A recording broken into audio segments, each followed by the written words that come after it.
আসসালামু আলাইকুম। সুপ্রিয় দর্শক শ্রোতা, ওনারা যারা আর ভালোবাসেন, যারা আর দেখতারেন, ওনারা ব্যাকরণের উদ্দেশ্যে হয় দেশি বিদেশি এটা আর সিনিয়র বন্ধু মারা গিয়ে দানি চৌধুরী ভালো অভিনেতা। তো তেনলে আলো বহুত নাটকত আছিল তো এখন এটা ফটো দিয়ে বহুত মানে বহুত বিভ্রান্ত ছড়াই আর কি।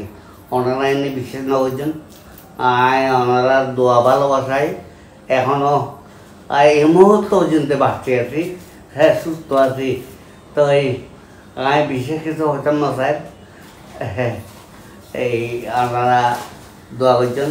আর সপরিবার মানে পরিবারের ব্যাকুল লইয়া না মানে আমরা দোয়া ভালো আছি, ওনারা দোয়া আশীর্বাদে। তো যাক, হ্যাঁ দোয়া করছেন। Thank you.